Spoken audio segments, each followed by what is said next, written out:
with you, Mr. Speaker, yesterday. Mr. Speaker, the facts are as follows.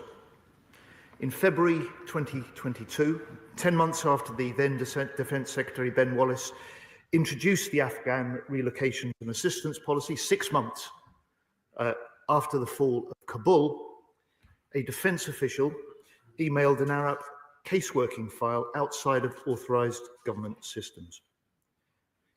ARAP, as the House knows, is the resettlement scheme that this country established for Afghan citizens who worked for or with our UK armed forces over the combat years of Afghanistan. And both in opposition and in government, we have backed this scheme. I know ARAP also has had the full support from across this House. Now, this official mistakenly believed that they were sending the names of 150 applicants. However, the spreadsheet in fact contained personal information associated to 18,714 Afghans who had applied either to the ex gratia or the ARAP scheme on or before the 7th of January 2022. It contained names and contact details of applicants and, in some instances, information relating to applicants' family members. And in a small number of cases, Mr. Speaker, the names of members of Parliament, senior military officers and government officials were noted as supporting the application. This was a serious departmental error. It was in clear breach of strict data protection protocols, and it was one of many data losses relating to the ARAP scheme during this period. Now, previous government ministers first became aware of this data loss in August 2023, 18 months after the incident. They became aware of the loss when personal details of 9 individuals from the dataset appeared online. Action was taken to ensure they were swiftly removed. An internal investigation was conducted, and the incident was reported both to the Metropolitan Police and to the Information Commissioner. The Met deemed that no criminal investigation was necessary, and the Information Commissioner has continued to work with the department throughout. However, journalists were almost immediately aware of the breach, and the previous administration applied to the High Court for an injunction to prevent the data loss becoming public. The judge deemed the risk warranted going further, and on the 1st of September 2023, granted a superinjunction, which prevented the disclosure of the very existence of the injunction. Mr. Speaker, that superinjunction has been in place for nearly 2 years, during which time 8 media organisations and their journalists have been served to prohibit any reporting. And no government wishes to withhold information from the British public, from parliamentarians, or the press in this manner. In autumn 2023, previous ministers started work on establishing a new settlement scheme, specifically designed for people in this compromised data set who were not eligible for ARAP. Not eligible for ARAP, but nevertheless judged to be at the highest risk of reprisals by the Taliban. It is known as the Afghan Response Route, ARR. It was covered by the superinjunction. And the then government initially established the ARR to resettle a target cohort of around 200 principals. But in early 2024, a combination of the minister's decisions on the scheme's policy design and the court's views had broadened this category to nearly 3,000 principals. I want to provide assurance, Mr. Speaker, both to the House and to the British public, that all individuals relocated under the Afghan Response Route, ARAP, or the Home Office's ACRS scheme undergo strict national security checks before being able to enter our country. and the full number of Afghan arrivals under all schemes have been reported in the regular Home Office statistics, meaning that they are already counted in the existing migration figures. Now, as Shadow Defence Secretary, I was initially briefed on the ARR by James Heapy, the former Armed Forces Minister, on the 12th of December 2023, and issued with the superinjunction at the start of that meeting. Other members of the present Cabinet were only informed of the evidence of the data breach, the operation of the ARR, and the existence of the superinjunction on taking office after the general election. By this time, the ARR scheme was fully established and in operation. By this time, it was nearly 2.5 years since the data loss. I have felt deeply concerned about the lack of transparency to Parliament and to the public. I felt it only right to assess the decision-making criteria for the ARR. So we began straight away to take a hard look at the policy complexities, the costs, the risks, the court hearings, and the range of Afghan relocation schemes that the previous government was running. Cabinet colleagues endorsed the need for new insights into the scheme in autumn last year while the scheme kept running, and in December 2024, I announced the streamlining of the range of government schemes that we inherited into the Afghan resettlement programme to better establish value for money, establish a single set of time-limited entitlements, and support to get the Afghan families resettled. And I would like to thank, on behalf of the House, Mr. Speaker, our colleagues in local government, without whom this unified resettlement programme would simply not be possible. And then at the beginning of this year, I commissioned Paul Rimmer, a senior former civil servant, an ex-deputy director of the Chief of Defence Intelligence, to conduct an independent review. This review was concluded and reported to ministers last month. Today, I'm releasing a public version of Rimmer's review, and I'm placing a copy of that in the Library of the House. I'm very grateful to him for his work. Mr. Speaker, despite brutal human rights abuses in Afghanistan, the Rimmer review notes the passage of time, nearly 4 years since the fall of Kabul, and concludes, first, and I quote, "There is little evidence of intent by the Taliban to conduct a campaign of retribution against former officials. Second, those who pose a challenge to the Taliban rule now are at greater risk of a reaction from the regime. Three, the wealth of data inherited from the former government by the Taliban would already enable them to target individuals if they wish to do so. Which means, fourthly, he concludes, and I quote, "It is highly unlikely that merely being on the spreadsheet would be the piece of information enabling or prompting the Taliban to act." However, Rimmer is clear. He stresses the uncertainty in any judgments, and he does not rule out any risk.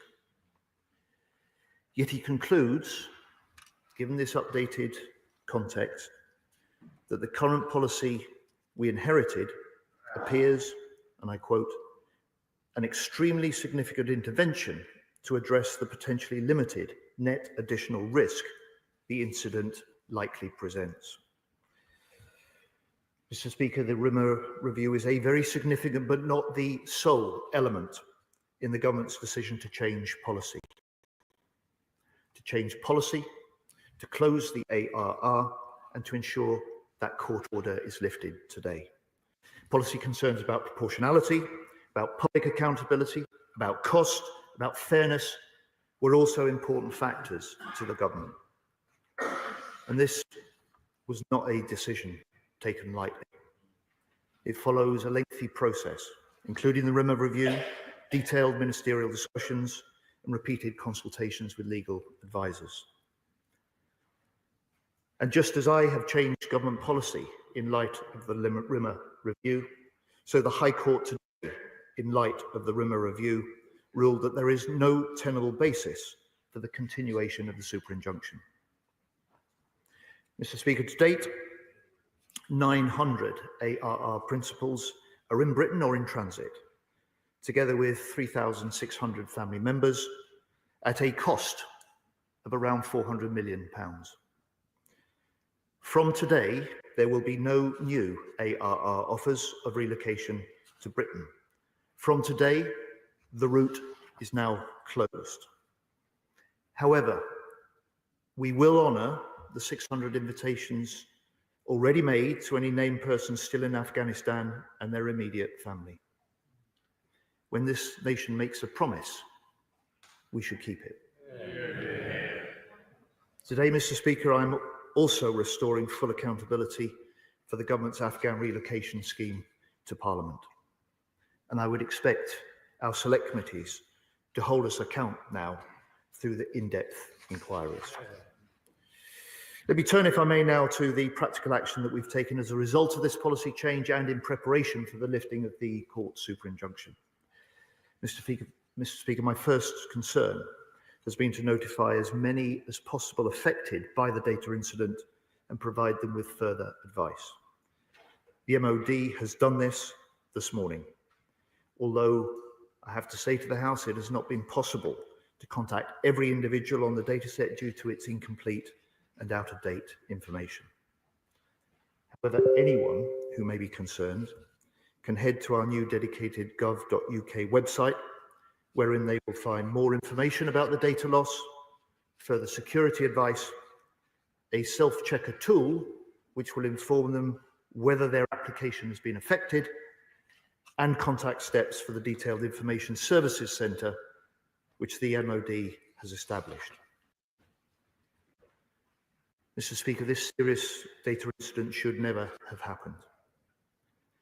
It may have occurred 3 years ago under the previous government, but to all those whose information was compromised, I offer a sincere apology today on behalf of the British government. And I trust the Shadow Defence Secretary, as a former Defence Minister, will join me in this. Mr. Speaker, to date, 36,000 Afghans have been accepted by Britain through the range of relocation schemes. Britain has honoured the duty we owe to those who worked and fought alongside our troops in Afghanistan. The British people have welcomed them to our country, and in turn, this is their chance to rebuild their lives, their chance to contribute and to share in the prosperity of our great country.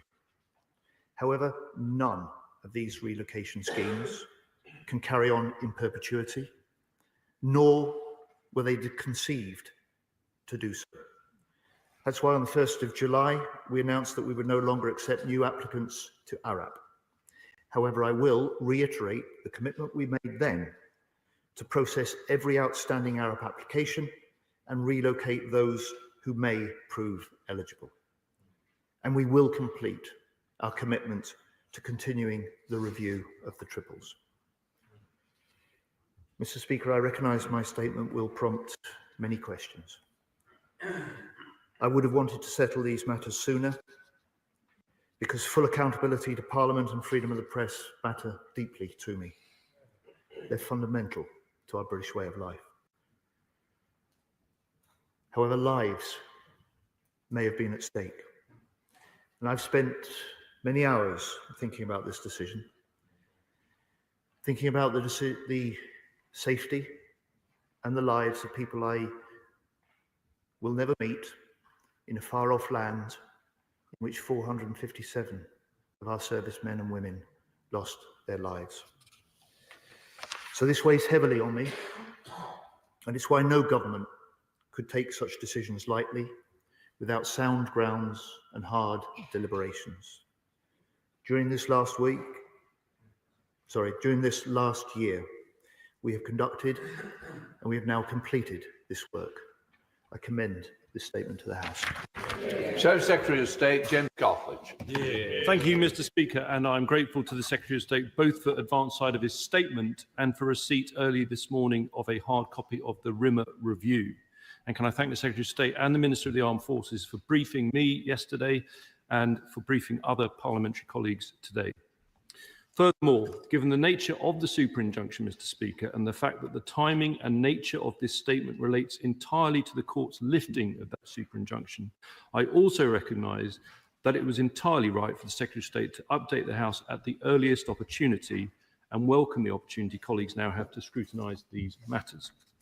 To declare an interest, Mr. Speaker, I was a minister at the MOD in August 2023 when the department first became aware of the breach. My main role being to chair one meeting on the matter in August 2023 because I was the duty minister, but thereafter being Minister for Defence Procurement and this sitting outside my portfolio, I had relatively minimal direct involvement.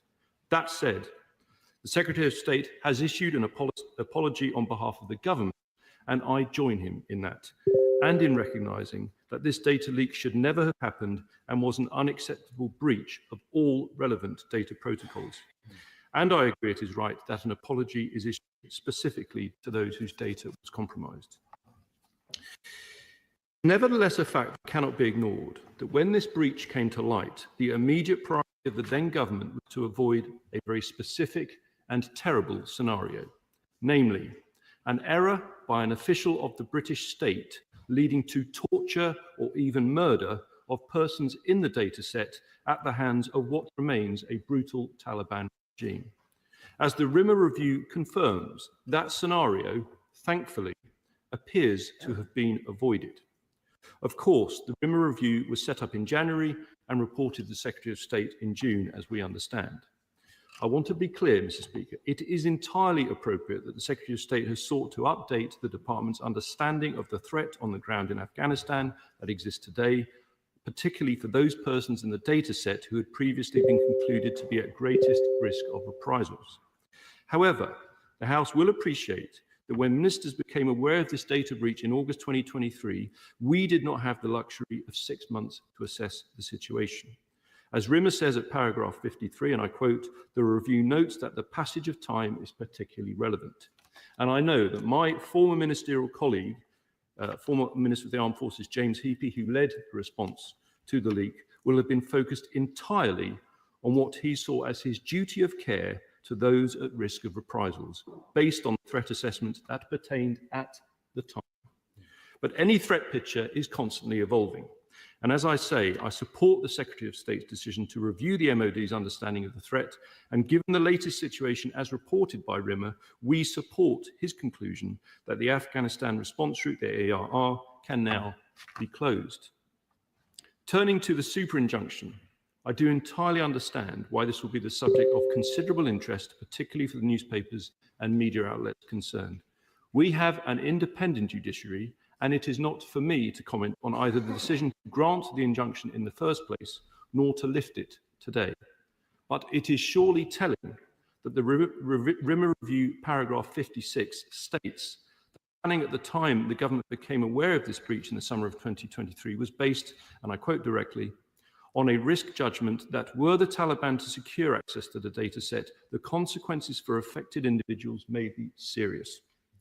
Had that not been the case, no doubt the court would have been less likely to grant the injunction, and certainly not a super injunction. So on the leak, can the Secretary of State confirm that this was by a civil servant and that ministers at the time took steps to change the casework procedure, i.e. not using spreadsheets sent by email, but moving to a more secure system fully within the entirely secure network?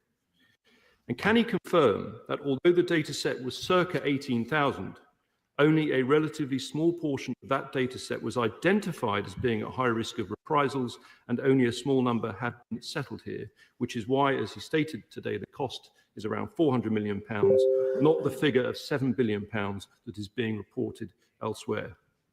And can I agree with him that now that these matters are rightly in the public domain, that given the reassessment of the threat in the Rimmer Review, it would be wholly appropriate for the Select Committee and others to look into these matters further? Can the Secretary of State comment on one very specific item being reported? That, and I'm not referring to the person who made the leak, but another apparent third party who obtained some of the data was engaged in blackmail. Did the original Metropolitan Police investigation look at this? And if not, will he consider reopening it so that the police can have another look at that very specific point, which is very serious in its implications? Finally, we must recognise the huge role played by Afghan nationals in support of our armed forces. But any policy in this area must always be balanced against our own national interest. We support the government in closing the ARR scheme, and as we did their decision to close the full Arab programme. Secretary of State. Mr. Speaker, can I welcome the tone in which the Shadow Defence Secretary has responded? Can I welcome him joining me in the apology on behalf of the British government to those whose data has been compromised? And can I welcome also his acceptance that he put it's entirely appropriate for the Defence Secretary now, as part of a new government, to look to up-to-date the department's assessment of the threat. And I am very pleased, and the House will have noted, that he supports RIMA's conclusions and my policy judgments that the government has announced today. He is right. RIMA, in simple terms, gives us a revised, up-to-date assessment of the risk. Right. RIMA, in particular, the risk gives us a revised individuals whose data may be on the spreadsheet. RIMA, in particular, gives us a highly unlikely individuals that their name on the data set increases the risk of them being targeted. Mr. Speaker, he asked me 3 or 4 specific questions. He asked about the official. It was a defence official. I can't account for the improvements in data handling that the previous ministers might have taken. What I can say, when I did his job in that period of opposition, was that this data leak was just one of many from the Afghan schemes at the time. And what I can say is that since the election in this last year, we as a government have appointed a new Chief Information Officer. We have installed new software to securely share data. And we have also completed a comprehensive review of the legacy Afghan data on the casework system. On the question of the £7 billion, Mr. Speaker, which I think he may have picked up from court papers, this was a previous estimate. It is not related simply to the Afghan recovery route. It is an estimate of the total cost of all government Afghan schemes for the entire period in which they may operate.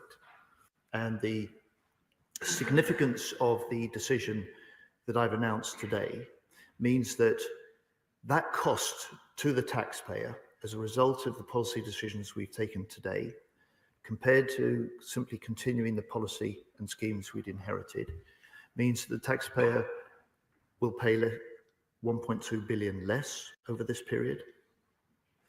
It means around 9,500 fewer Afghans will come to this country.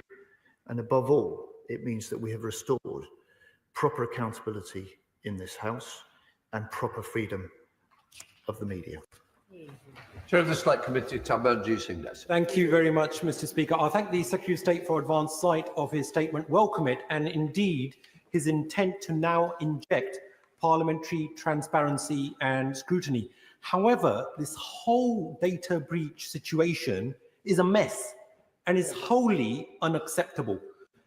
As I mentioned to the Minister for the Armed Forces during our recent secret briefing, that I am certainly minded to recommend to my Defence Committee colleagues that we thoroughly investigate to ascertain what has actually transpired here, given the serious ramifications on so many levels.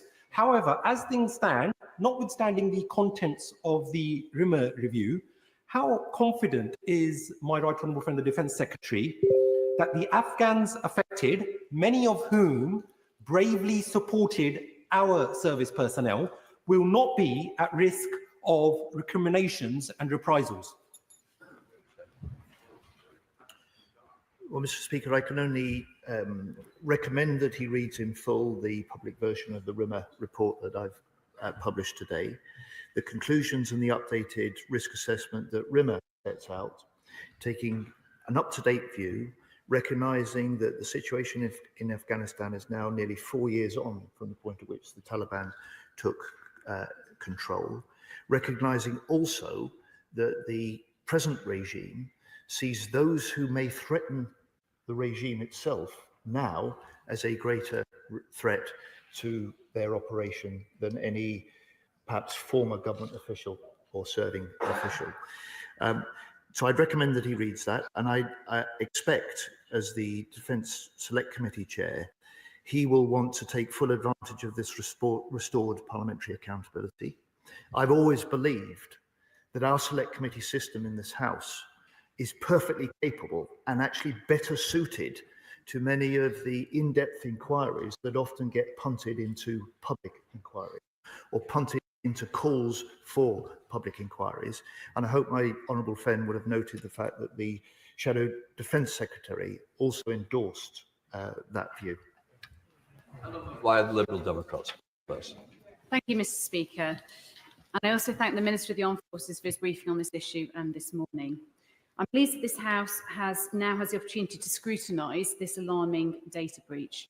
And it's right that the then government moved to introduce a new scheme to try to minimise the risk to the Afghan soldiers and their families who were caught up in this breach of the 18,714 individuals in total. It's the very least that we owe them, given the sacrifices they made to support our campaign in Afghanistan. And I welcome the apologies from both sides of the House as a result of this data breach. But it does raise serious questions about how this was allowed to happen under the Conservatives' watch and the heightened level of risk it has created for those Afghans involved. So can the Minister confirm what steps have been taken to address the root cause of this breach and to ensure that it cannot happen again? Reporting this afternoon from the Financial Times suggested that an original relocation scheme considered for all 25,000 Afghan personnel could cost up to 7 billion. So will the Secretary of State confirm what assessment his department has made of that figure and why this was kept hidden from the public?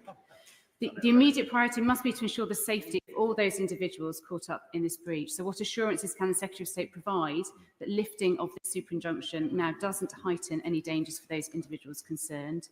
And what steps is he taking to ensure that the individuals whose data was leaked are aware of the incident?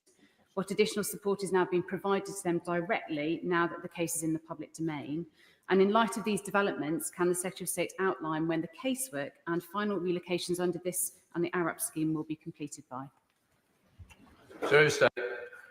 Mr. Speaker, can I welcome her response? Can I say that I actually provided answers to the House for 2 or 3 of her questions directly to the Shadow Defence Secretary on the steps that we've taken to ensure that one can never say never, but one can, and I am more confident than I was 12 months ago about the reduced risk of data losses and data breaches in future. I've also given a response on the 7 billion figure.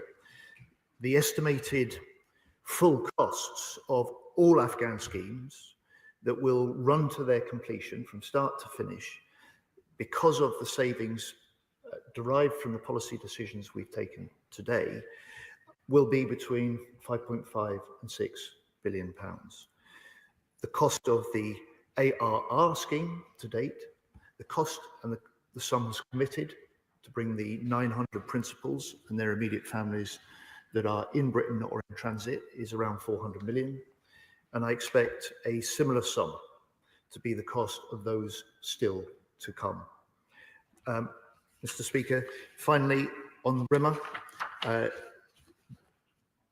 think I said in my statement to the House that RIMA recognises the uncertainties, recognises the brutal nature of the Afghan Taliban regime, recognises that there can never be any risk, there can never be no risk in any judgments and decisions like this.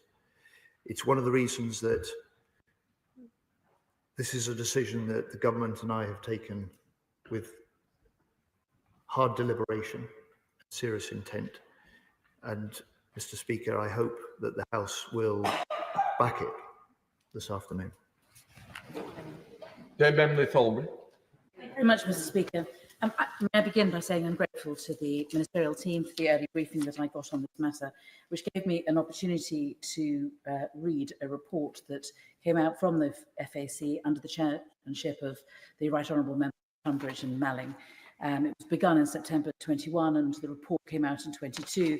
It's called Missing in Action, UK Leadership and the Withdrawal from Afghanistan. It was excoriating. The manner of the withdrawal of international forces from Afghanistan was a disaster, a betrayal of our allies, and weakens the trust that helps to keep British people safe. It said the government should keep better records securely held on locally employed staff, and we've heard this is one of the many data losses from Arab, to ensure that any evacuation can be carried out more effectively. It should devise a policy based on clear and fair principles about the assistance which will be offered to local partners in the event of a security deterioration and report to us when that has been done. I hope that such a policy has been developed, that more lessons have been learned, and that the ministers will report to my committee about where we are now. Secretary of State. Mr. Speaker, I'm sure that ministers will report to her committee if she invites us to do so. And she's right to make that big argument that anyone providing data to the British government has a right to expect that personal data to be stored securely, handled safely, and not to be subject to the sort of loss or breach that too often we saw with the early days of the Afghan relocation schemes. Father of the House, Sir Edward Lee. I commend the Secretary of State for his honesty and agree with everything he says in his statement. What an appalling mess, but part of the original sin of us intervening militarily and then scuffling out. Can I take it on a wider point that we've learnt our lesson now and we've got over the sort of liberal imperial itch of the Cameron and Blair areas to intervene militarily in ungovernable countries such as Iraq, Afghanistan, Syria and Libya? Let's now just move on, but I support what he said. Secretary of State. I'm grateful to the honourable gentleman for his remarks. I'm certainly grateful to his for his support for my statement this afternoon. Although he hasn't said it, he's a big champion of press freedom, and I expect that he also recognises that an important part of our decision has been this period in which we've seen no public knowledge, no media reporting, no parliamentary accountability, and we set that right today. Louise Jones. Thank you, Mr. Speaker. As a former veteran of the war in Afghanistan, I was appalled to watch the chaotic mismanagement following the fall of Kabul that left Afghans that had served alongside our troops and those who'd worked so hard for a better Afghan dangerously exposed. This was a situation that I had feared would happen, and I could see coming even when I served in Afghanistan in 2017. The fact is, the previous government had plenty of warning that this situation could happen and failed to plan properly for it. This data breach joins the litany of other data breaches, delays and failures of our allies. And will the Minister therefore agree with me that we must give our fullest support to those Afghans so they can rebuild a new life here in the UK? Secretary of State. I do indeed, Mr. Speaker, and I know from Afghan families that were relocated in the early days into our area, my own constituency in South Yorkshire. It was the voices of members of both sides of the House here speaking up in exactly the same terms that she has there, recognising the debt this country owes to many of those who worked alongside or served with our forces, that made the very difficult job that our forces undertook in Afghanistan possible in the first place, and provided a warm welcome and continue to do so to those Afghans we're offering a new home and the chance to rebuild their lives and contribute to our country. Lincoln John. Thank you, Mr. Speaker. Can I welcome the Secretary of State's statement and the tone of voice that he delivered it in? I commanded the Scots Guards 2010 in Afghanistan at the high water mark of violence. I was very well served by Naz and Mukhtar, and I will always be grateful to both the Ministry of Defence for getting them to Britain and to the communities in the country who have welcomed them to their new lives here.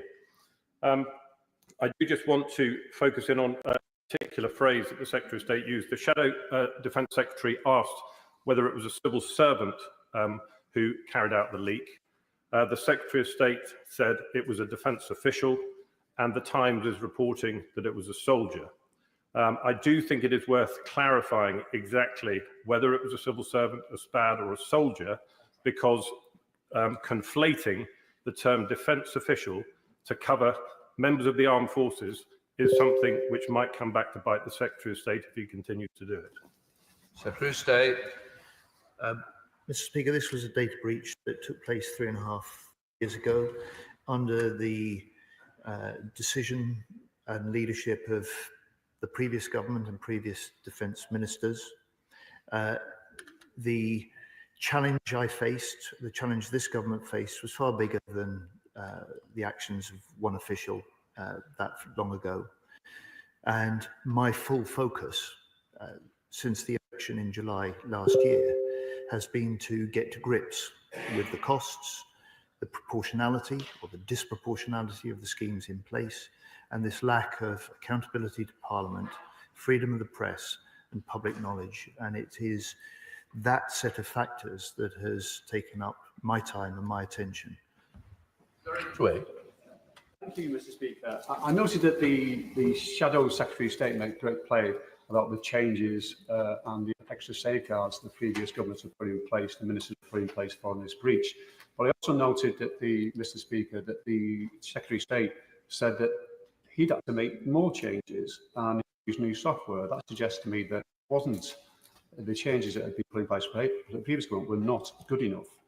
And can I ask him clearly, in terms of 18 months after the incident, who had knowledge of this in those 18 months that this data breach had taken place before it reached ministers? And how was there no checks on anyone who had access to that sort of data using it properly within the department? So State. Mr. Speaker, my honourable friends poses questions to me in the House this afternoon that I simply can't answer. They date from a period that was well before I took office, and as he above all will appreciate, as a new minister, you have no access to the policy advice, the legal assessments, any of the papers, or even the threat assessments that the previous government and ministers may have commissioned. That sort of subject, if I may, is, I think, proper material for the committee on which he serves in such a distinguished way on the Defence-led Committee, perhaps to take a deeper look and to call witnesses that may be in a better position to answer those questions than I can this afternoon. And finally, on the question of software, I'm afraid I'm one of the last people to be able to give authoritative views on the question of cybersecurity and up-to-date software. But I think it must be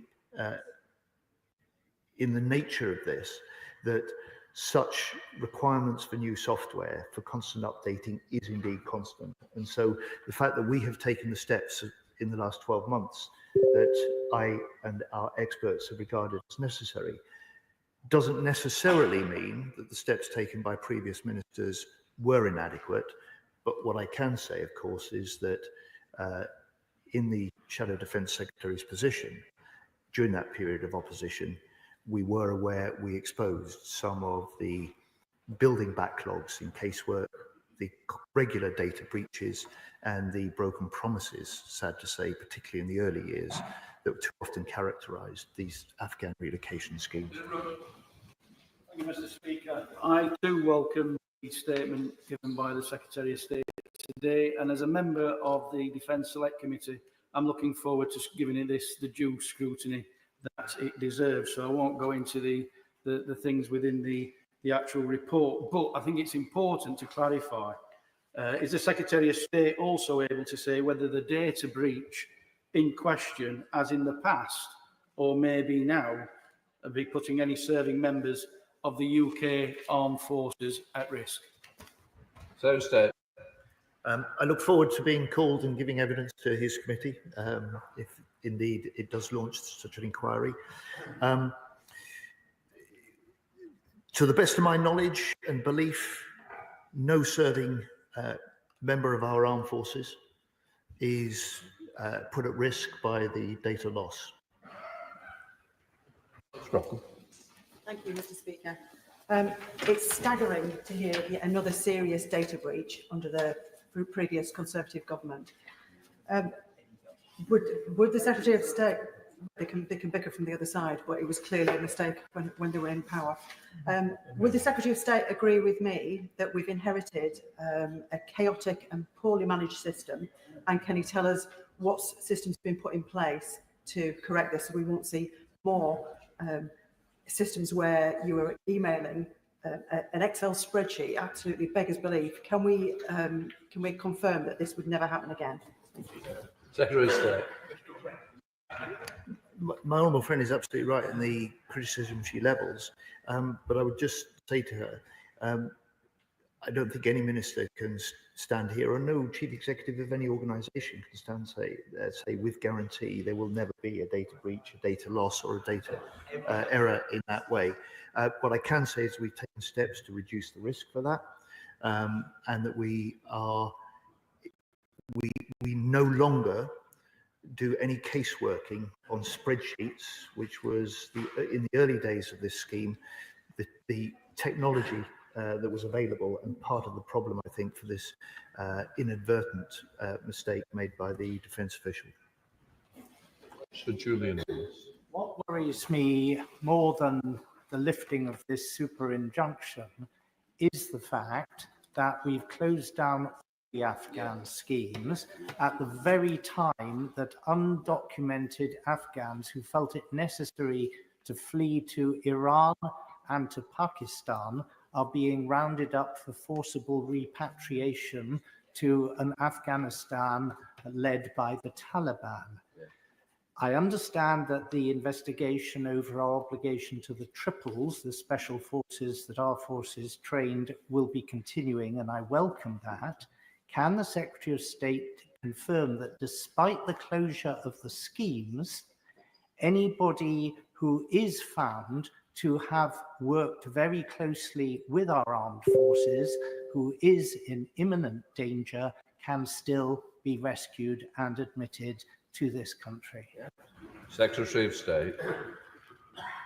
Mr. Speaker, it is more than 4 years since the previous government, previous Defence Secretary Ben Wallace, launched on behalf of this country the Afghan relocations and assistance policy with absolute full support across this House. There has been ample time for anyone who could conceivably believe they might qualify to make their application. That scheme and none of these schemes were ever conceived or designed to last in perpetuity, which is why we've closed them at the beginning of this month to any new applicants, which is why I've taken the decision based on RIMA and the other factors I've identified to end the ARR scheme today. But on the ARAP applicants, the sort of Afghans that the Right Honourable Gentleman is concerned about, where there are applications in our system remaining to be processed, we will complete that job. And on the triples, we will complete the second phase of the review we've given a commitment to them and to this House to undertake. Thank you, Mr. Speaker. Mr. Speaker, I welcome the Secretary of State's support for parliamentary transparency and for the work of the committee corridor in this House. And I have no doubt that my excellent colleagues who chair the various committees responsible will do a thorough job of examining this, and hope that he will facilitate the sharing of any information that may need to be handled in a sensitive manner. When the Labour was last in government, there were a number of breaches of this nature. His predecessor of his asked to be notified of every one, and most of those were human error. So it's great that we're updating the IT systems and dealing with that security.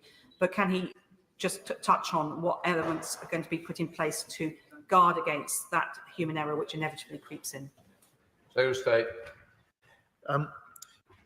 Mr. Speaker, for functions and roles like this, having sound, secure caseworker software, having good training and proper protocols, all of which are now in place, greatly minimises the risk that anything like this data breach that we now find out took place in February 2022 is likely to happen again.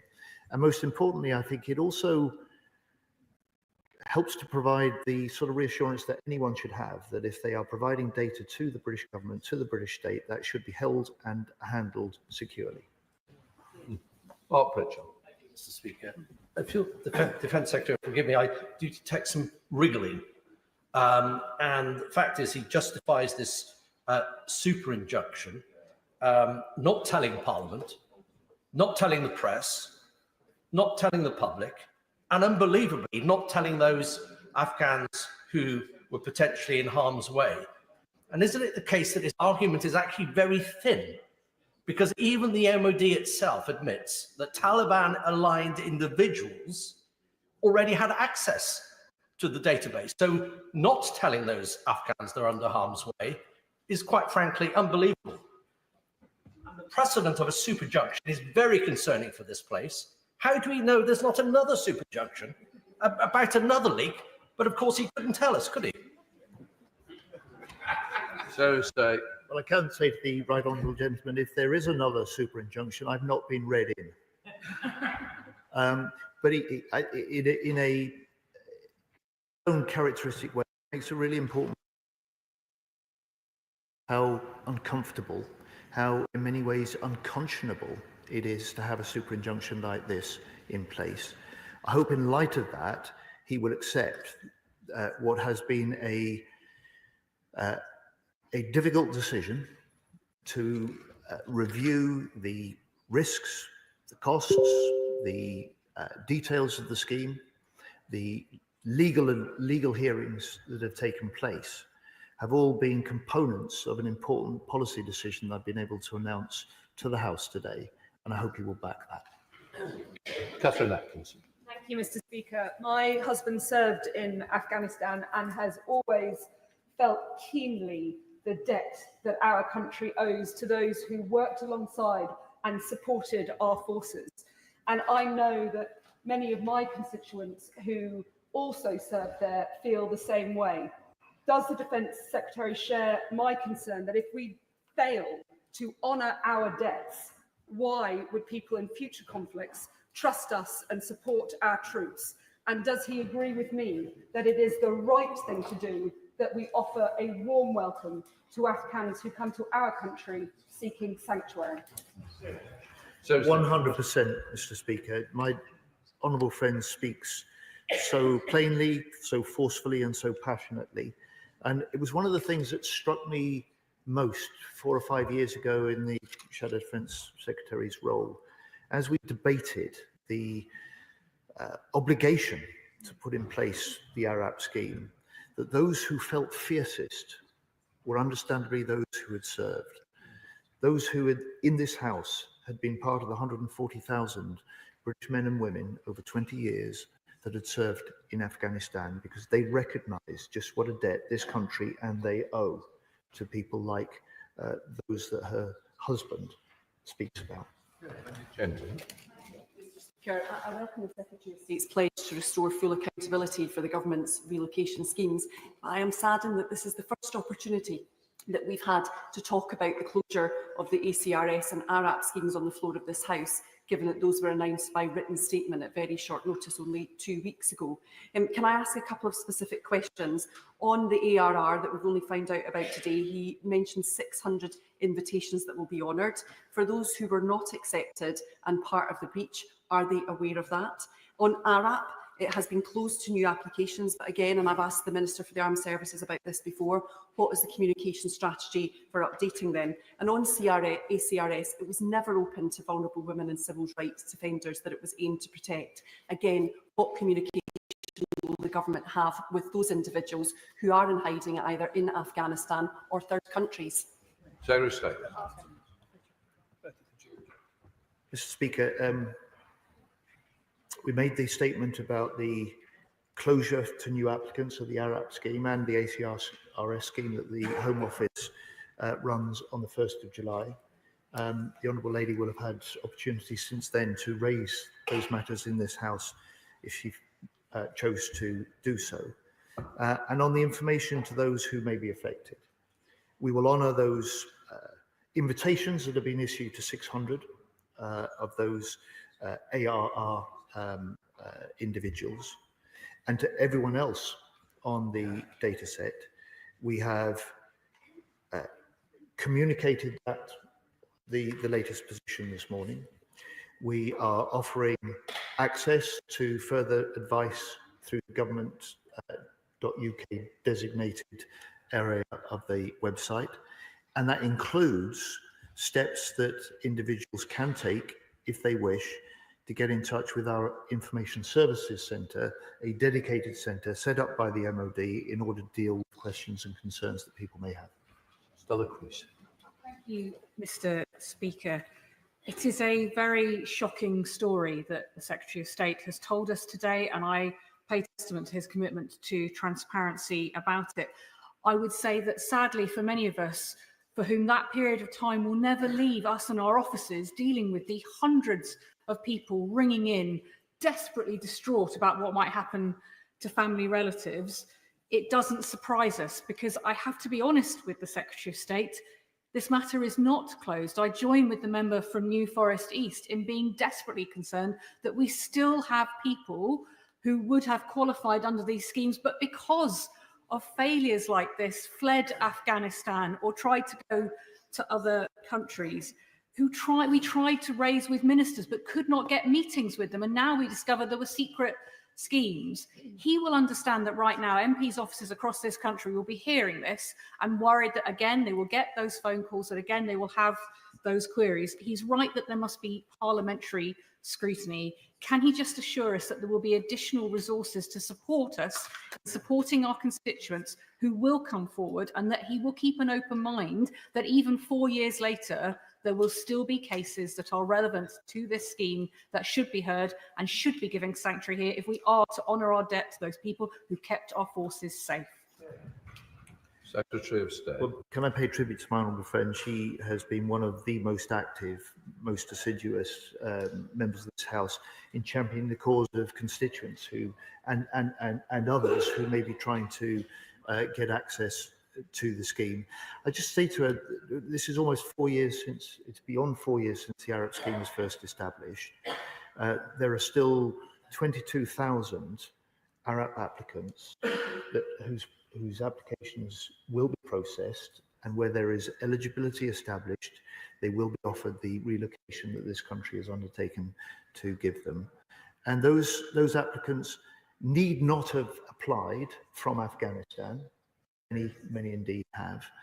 And for the Arab scheme from the outset, one of its most important features with the Taliban taking over in Afghanistan has been that it's been former female Afghans, female Afghans who formerly have worked alongside, and some even served in the Afghan forces alongside our own, that have been potentially at greatest risk, for whom the offer that this country has made to relocate to this country, rebuild and re-establish a life here has been most important. Sir Geoffrey Clifton. Thank you, Mr. Speaker. Can I commend the Secretary of State for his calm and sensible way that he's announced the change in government policy today. Mr. Speaker, I can already announce to the House that at a briefing earlier today, I've made preliminary arrangements for MOD officials to come and address the PAC to examine the cost implications, the 400 million spent so far. And I think the Secretary of State said in parenthesis, there'll be another 400 million for the 600 based in Afghanistan at the moment who have received invitations under the scheme. Can he give me and the House an assurance that those 600 people who must be in some danger, if they do need assistance, that will be rapidly provided? Secretary of State. Mr. Speaker, right honourable gentleman, is very fast off the mark, and I'm glad that he's already issued his invitation to his committee. So he's asking for figures as chair of the PAC. So the cost of what has been spent and committed in order to bring and get into transit the 900 principals eligible under ARR plus their immediate family members to Britain is around £400 million. The remaining members of the ARR and the immediate families who've been issued invitations. We expect something similar again. But because of the policy decisions, and he may want to probe this in his committee, that we've been able to announce, and the changes we've been able to announce to the policy and the programs we inherited, it means that the taxpayer should be paying over the next few years 1.2 billion less, and that around 9,500 fewer Afghans will come to this country. Thank you, Mr. Speaker. I welcome the government decision to support the lifting of the superinjunction today and bring this awful matter properly into the public domain. Does the Secretary of State agree with me that it's right and proper that this issue now is fully scrutinised by Parliament? So State. Mr. Speaker, I do indeed, and one of the important features for me in being able to make this statement, to set out the details before the House this afternoon, has been that we are now restoring the proper parliamentary accountability of government ministers and decisions we take, that we run, and spending that we commit on behalf of the taxpayer to this House. And I look forward to this House in this chamber, but I hope also in the appropriate select committee or committees will undertake that proper constitutional role in a way they've not been able to do so without being constrained over the last 2 years. Dave Dugan. Mr. Speaker, a difficult statement for the Secretary of State and no mistake. He says in his statement, though, that this was a breach of very strict data protection protocols. Well, on the basis of this breach and the other breaches around Afghan resettlement, clearly those protocols were not strict enough. He's declined to say whether it was a contractor or whether it was a civil servant or a service personnel. And I don't think anyone in this House wants to know who it was. I would like to know how senior that person was, because if it was a junior member of MOD staff, then that is, the delinquency is both systemic and personal. But if it's a senior member of MOD staff, the delinquency is purely personal on the basis of their knowledge and seniority. In this instance, it was brave Afghans, but what reassurance can he give us that brave personnel of the UK forces would not be similarly compromised by a level of delinquency similar to this in the MOD? And why the synchronicity with the lifting of the superinjunction and the ending of the schemes? Isn't it more likely that we should walk a mile on the people who have fled the Afghan regime and think that maybe we need an ARR plus wash-up to get these people out of danger if it becomes a reality? Secretary of State. Madam Deputy Speaker, I wanted this House to hear the policy decisions that I had made and wanted to announce. I wanted this House to hear that first. The judge, aware of the decisions that the government had taken, the announcements I was planning to make today, has taken his decision to lift the superinjunction and deliver his court judgment at noon this afternoon. Look, on the question of the individual responsible for that original data loss, that's not something I'm prepared to pursue in this House. It's not something that was, clearly the overarching responsibility of ministers at the time. And I would just say to him, my full focus has been to get to grips with what we inherited, to take a fresh look at the policy that was in place, and to be able to be in a position with the proper degree of deliberation and sound grounds to be able to come to this House this afternoon and announce the changes that I've done. Mark Ferguson. Thank you, Madam Deputy Speaker. I'm sure, like many members of the House, I feel a sense of anger that once again the Afghan people have been betrayed. I thank the Secretary of State for his candour in his responses and for lifting the superinjunction, which will allow proper parliamentary scrutiny. But will he assure me that 3 questions in particular will be answered? 1, how a year was allowed to pass between the initial leak and it being uncovered. 2, how an email with a spreadsheet attached was considered a serious way to send around what effectively amounted to a kill list of Afghans for the Taliban. And 3, it has been referred to the role of James Heapy in overseeing this. What role, if any, was held by the 2 Secretaries of State for Defence at the time, one who served until August 2023 and one who served from August 2023, to my mind, either side of the information coming to light. If we do not get to the bottom of those questions, we do an immense disservice to the British people, but worse, an immense disservice to the Afghans who've been let down once again. Well, my honourable friend signals some of the areas that the necessary parliamentary scrutiny will consider. I have to say to him it was 18 months, not 1 year, between the original data loss and it first being discovered and brought to Minister's attention in August 2023. It was a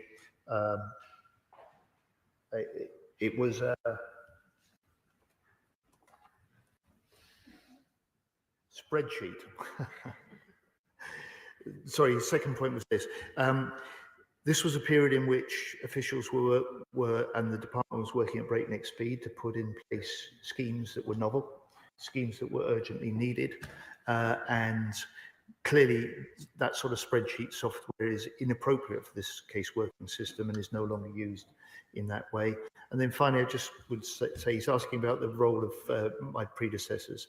It was Grant Shapps, who was the Defence Secretary, who oversaw the design, the extension, the establishment of the ARR scheme. O'Brien. Thank you, Madam Deputy Speaker. As well as risking lives, this extraordinary error has cost taxpayers huge sums.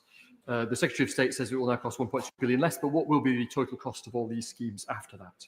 First, given the extraordinary lack of transparency that this Parliament has been subjected to and voters to, will the Secretary of State agree to publish the legal advice that led to the expansion of the ARR and other schemes so we can have a proper discussion about it? And second, the Secretary of State did not mention any official resigning or being sacked over this extraordinary episode. And I think my constituents will find that quite surprising.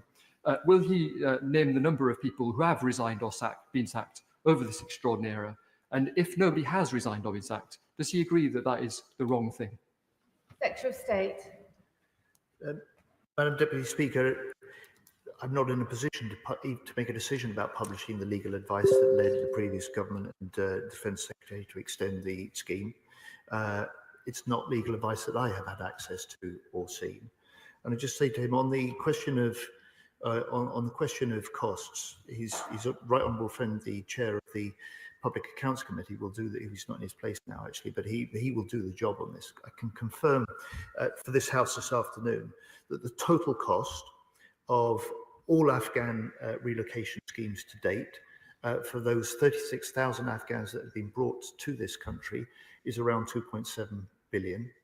The expected cost over the entire life of those schemes to bring anyone who may subsequently be proved eligible for these schemes is between 5.5 and 6 billion pounds, and that is at least 1.2 billion less because of the policy decisions that I've taken this afternoon.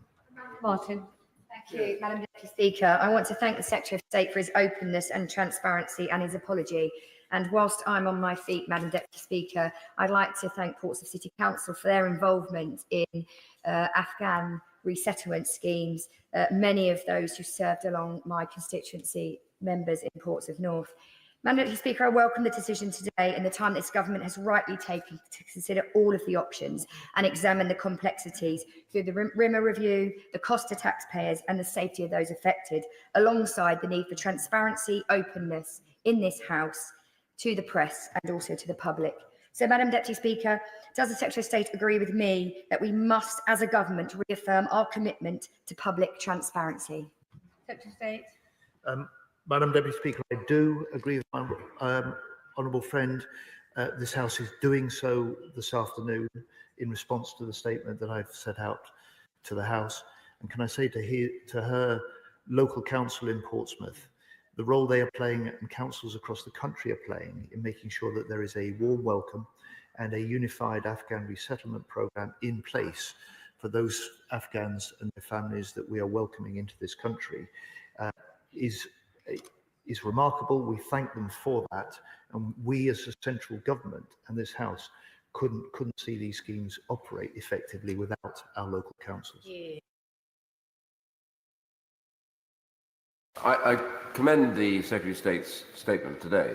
I'm not going to dwell on the past because that will be something I'm sure the Defence Committee will have a look at and other committees. I want to bring him into where the future goes on this. Now, in closing all these schemes, there are still people out there who may not recognise the statement in this report that says no longer a widespread campaign of targeting individuals. I have one in my mind. The Minister of State knows exactly who I'm referring to, one Sami Atai, who is has fled and is in hiding in Pakistan. His brother has been arrested in their pursuit of him. He didn't get directly employed by the British government because he couldn't have done for security reasons. But testaments from people like General Ollie Brown and others all say that he saved lives for British servicemen and women. We owe people like that, surely, a debt of honour and gratitude for their work. So I simply put it to him, could he now look at what might replace the schemes that he's got rid of, which were inflexible, very narrow, and often left out those who really did this government a service. And I'd be grateful if he'd come up with some flexible idea in due course that allows some of these people, possibly, to seek succour here in the United Kingdom. I hesitate to be too blunt with the right honourable gentleman because I have a great deal of respect for him. But with any applicant, if they're not eligible for the criteria of the scheme that this House has approved and the government has in place and operates, that can really only lead to one decision. And I don't want to raise false hopes as he encourages me to look in a creative way at other options. My honourable friend, the Armed Forces Minister, is very familiar with this case. We will look at it again, but I don't want to raise false hopes for him or the man that he describes so vividly and with such concern to the House this afternoon. I'm proud that Bretton Forest is involved in the Afghan resettlement programme and is offering transitional support to the brave Afghans who risk their lives to support our troops.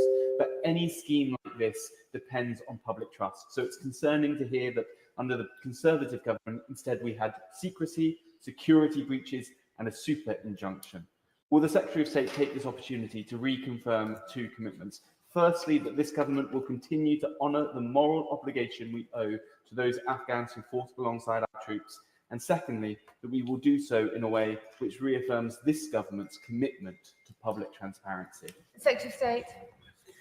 I will indeed, Madam Deputy Speaker, both the continuing commitment to honour the obligations and the duty that we owe to those who served or worked alongside our forces through the ARAP scheme. We will complete the processing of any applications that are outstanding, and for any who prove eligible, they will get the full relocation and resettlement support. And I'm glad this afternoon, Madam Deputy Speaker, to be able to restore a degree of that parliamentary scrutiny and transparency that our system in Britain depends on. Thank you, Madam Deputy Speaker. I'd like to thank the Secretary of State for his statement. In that, he said, when this nation makes a promise, we should keep it. And I agree. In the chaos of withdrawal, my constituent who left under ARAP was made a promise by British officials that his pregnant wife could follow him. 2 years later, we have still not kept that promise. My constituent's wife and child continue to move around in Afghanistan to evade the Taliban, and my constituent is so desperate that he's talking about returning to Afghanistan despite the risk to him to be reunited with them. The Minister for the Armed Forces knows this case, and he has told me that the MOD will not consider it and is now a matter for the Home Office. So in light of this, will the Secretary of State repeat his commitment that our nation should keep its promise to my constituent? And will he undertake to engage with the Home Secretary to discuss how her department will ensure that cases like this are afforded the proper treatment in light of our commitment to the Afghan people? Secretary of State. Madam Deputy Speaker, I will take a look at the case he raises, and if required, I will also speak to my right honourable friend and colleague, the Home Secretary. Josh Fenton-Green. Deputy Speaker, can I start by paying tribute to all of the diplomats and armed forces involved in what is clearly an extraordinary operation. It's a stark reminder that our asylum system, despite demagoguery sometimes in this place, often represents a sacred duty to those who put their lives at risk for us and our allies. Can the Minister confirm to me that while the ARR is now closed, we'll continue to process cases of those in the ARAP scheme since the 1st of July, including one that I've raised with officials? Secretary of State. Yes, my honourable friend speaks very powerfully. Where there are outstanding ARAP applications, they will be processed. Where there are outstanding triples cases that fall into the second phase of the review. He might not be able to answer some of those questions, but given this happened now 3 years ago, what level of investigation has actually taken place, and can that be published? Secretary of State. I think I reported to the House earlier on, Madam Deputy Speaker, that the incident under the previous ministers was reported to the Metropolitan Police. It was also reported to the Information Commissioner. The Met Police deemed no criminal investigation or further action to be required. The Information Commissioner still has this case. We're working closely with them, and I would expect before too long some conclusions and judgment from the Information Commissioner's office, but I simply can't say when. Melanie Ward. Thank you, Madam Deputy Speaker. I ran an aid agency when the Taliban came to power in 2020 and vividly recall trying to get the then government to help with the evacuation of brave Afghan colleagues, aid workers and human rights defenders under huge threat, people who had served humanity. I remember the confusion that reigned within the UK government, and to hear that the lives of tens of thousands of Afghan civilians were further put at risk by this data breach is deeply shocking. The Defence Secretary will know that under the Taliban, Afghan women and girls are enduring the world's most severe women's rights crisis. Does he agree with me that the UK must do all we can to support the women and girls of Afghanistan in realising their right to equality? Secretary of State. Madam Deputy Speaker, I do, and where female Afghanis are eligible for the schemes, it's been important that they've been able to apply, and we've been able to offer them the same relocation and resettlement as others. She speaks with great authority as well as passion about that period in Afghanistan. 4 years ago, as the Taliban were taking over, as Kabul fell, her characterising of policy confusion, programme failure is exactly what was going on in the British government at that time, sad to say. Ben Lake. I thank the Secretary of State for his statement, and he will know that communities in Wales across the UK have been proud to welcome those Afghans and their families who've served alongside UK personnel. Many colleagues have raised concern about the Afghans who might remain in Afghanistan or in adjacent countries and may still be in danger for the services rendered. And so can I ask the Secretary of State, how confident can we be that all those in severe and imminent danger of reprisals will receive invitations for resettlement? Secretary of State. Those that have received the invitations will have those honoured.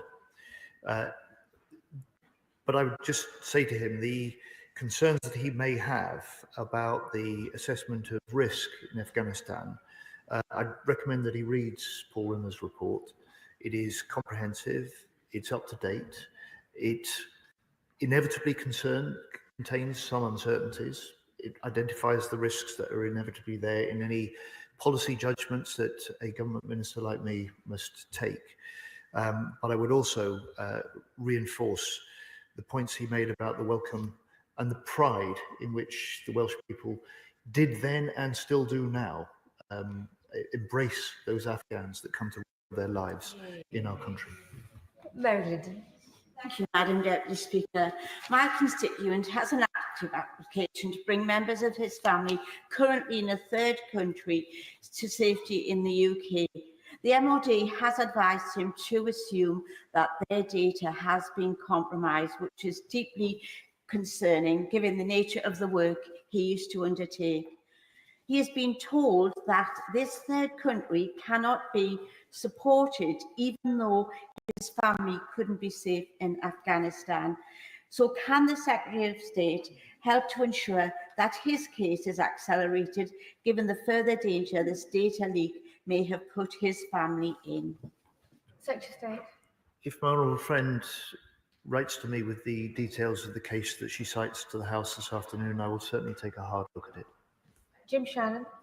Thank you, Madam Deputy Speaker. Can I thank the Secretary of State very much for his well-chosen, careful, contrite words with the tone that this House would appreciate on the day that it's been put forward. So thank you for that. As an MP who has often decried the abandonment of those Afghanistan who helped to secure safety for our troops and who put them in the firing line, that I must agree with the principle of doing the right thing and being a nation that is seen globally as supporting those who support us. The question of secrecy to this House is critical, and the Secretary of State has outlined that. Does the Secretary of State agree that the actions of government must always and totally be to protect those who were put in harm's way, and the principle of what is always right to do? I think I think of my constituent who served along with our forces in Afghanistan, whose friend in Afghanistan, Afghani, who hides in Pakistan with his wife and 3 children. I think of him and the fear he's under. And I wonder, would the Secretary of State oblige me, please, if you don't mind, if I could send you those details relevant to that gentleman and his family to ensure that the help that we should be giving him actually takes place. I think it's something that my constituent wants. That's what I want as his MP. That's what that person wants. State. I appreciate the way that the honourable gentleman has raised that in the House, his concerns about this particular case, and if he does write to me with the details, I will take a hard look at it. Final question, Alex Ballington. Thank you, Madam Deputy Speaker. I twice served in Afghanistan alongside some of the bravest soldiers, judges and women's rights defenders I've met. And after the fall of Kabul, I was based in Pakistan with the FCDO, where I was involved in the evacuation from Afghanistan. At that time, despite the excellent work of people who served in op pitting, we saw many mistakes made by the last government, including dogs being prioritised ahead of people. This new data breach that was held secret for years is just the latest embarrassment of that evacuation. So can I ask the Secretary of State, will he consider a select committee inquiry, not just into the particular breaches in this case, but to the entire Afghan relocation system, which has failed so many times? Secretary of State. Well, one of the great joys of this House is that the depth and breadth of experience that members on all sides bring to debates, and I applaud my honourable friend and the insights that he brings from his own experience in Afghanistan and Pakistan. I just say to him, it is certainly not for government ministers to define the terms of any inquiry that a select committee of this House may choose to undertake. That will be a matter for those committees, quite properly. And if government ministers are summoned and required to account and give evidence, we certainly will. That is the end of the statement on Afghanistan.